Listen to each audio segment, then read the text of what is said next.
Hi everyone. आज के इस वीडियो में हम लोग बात करेंगे कि क्यों हमारे स्टॉप लॉसेस हिट होते हैं। इसके हम लोग तीन रीजंस की बात करेंगे और उसके ऊपर किस तरीके से हम लोग काम कर सकते हैं इसकी भी बात करेंगे। देखिए, काफी बार ऐसे होता है कि हम लोग ट्रेड ले लेते हैं सही डायरेक्शन में, लेकिन उसके बाद हमारा स्टॉप लॉस हिट होके मार्केट हमारे ही डायरेक्शन में काम करती है। तो अगर ऐसे हो रहा है आपके साथ, तो आज की ये वीडियो आपके लिए रहेगी। वीडियो को पूरा देखना ताकि आप समझ पाओ कि आप कहाँ पे गलत हो रहे हो। तो हम लोग बात करते हैं फर्स्ट तो थ्री रीजंस की, जिसकी वजह से हमें हमेशा स्टॉप लॉस लेके मार्केट से निकलना पड़ता है। देखिए, फर्स्ट रीजन जो है, मार्केट में आप ऑलमोस्ट सारे ट्रेडर्स की तरह स्टॉप लॉस लगाते हो। उन सारे ट्रेडर्स का मतलब क्या है? देखिए, हम लोग स्टॉप लॉस कहाँ पे लगाते हैं? एक न्यू ट्रेडर की तरह लगाते हैं। लेकिन जो इंस्टीट्यूशनल ट्रेडर है या स्मार्ट मनी है, उनको इस स्टॉप लॉस का आइडिया है। देखिए, जनरली हमारे स्टॉप लॉसेस कहाँ पे होते हैं? अगर मैं किसी चीज को खरीद रही हूं तो हमारा स्टॉप लॉस होता है उस लेवल का लो पॉइंट यहाँ पे, या फिर प्रीवियस लो, या फिर सपोर्ट से थोड़ा सा नीचे हम लोग स्टॉप लॉस लगाते हैं। तो ये stop loss smart money traders को पता है। वो हमारा स्टॉप लॉस हिट करवाने के बाद जहां पे हमारा स्टॉप लॉस था, थोड़ा सा मार्केट उस लेवल से नीचे आती है, और हमारा स्टॉप लॉस हिट होने के बाद उसी लेवल से मार्केट ऊपर चली जाती है। हम सोचते हैं कि हम लोगों ने ट्रेड तो सही लिया था, बट ऐसे क्यों हुआ कि मेरा ही स्टॉप लॉस गलत हो गया, स्टॉप लॉस हो गया, और उसके बाद मार्केट मेरी ही डायरेक्शन में ऊपर चली गई। तो आपको आज से exactly below support stop losses लगाने ही छोड़ने हैं। जब हम लोग सेल करते हैं तो हम लोग स्टॉप लॉस एग्जैक्टली अबव हमारे रेजिस्टेंस रखते हैं। This is a wrong thing. Exactly कभी भी आपको रेजिस्टेंस लेवल या सपोर्ट लेवल के पास स्टॉप लॉसेस नहीं रखने हैं, क्योंकि ये वो लेवल है जिसपे सबसे ज्यादा मार्केट स्टॉप लॉस हंटिंग करती है।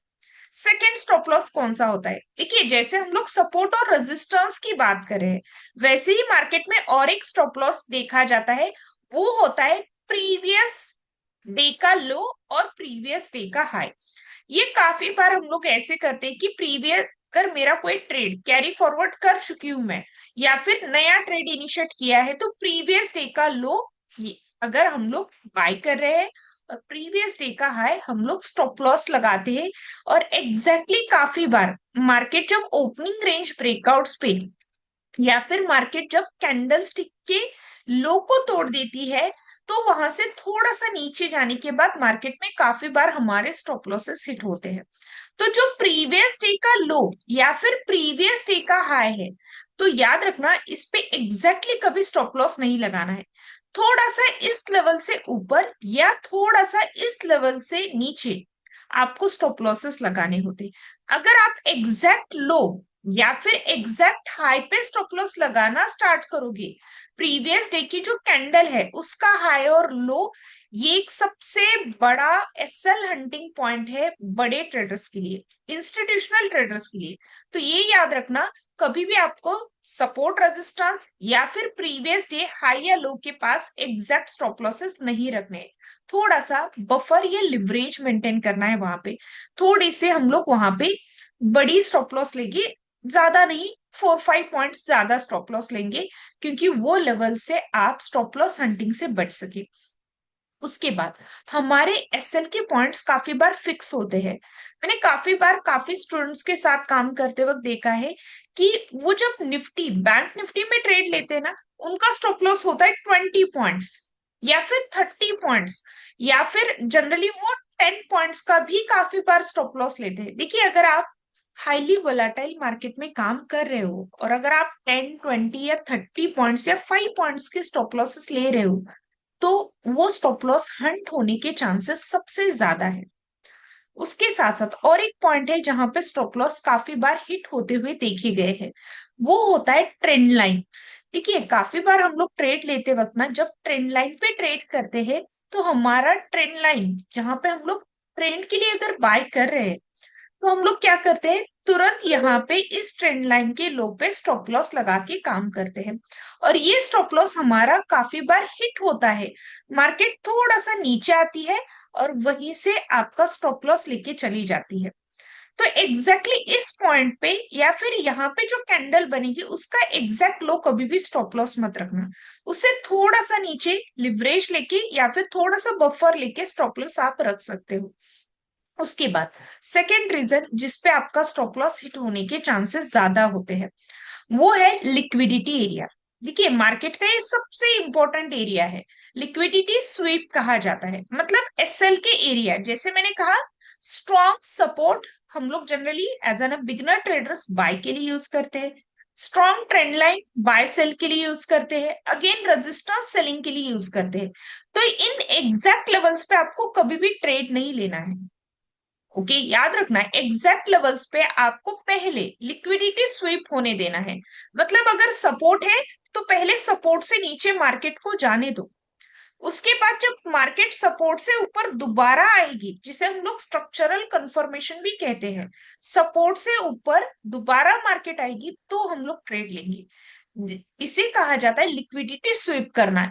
या फिर लिक्विडिटी स्वीप का और एक रास्ता होता है कि हम लोग रिटेस्ट का वेट करें, कि पहले एक बार जो मार्केट यहां से जा चुकी है दोबारा वो नीचे आए और यहां से रिवर्स ले।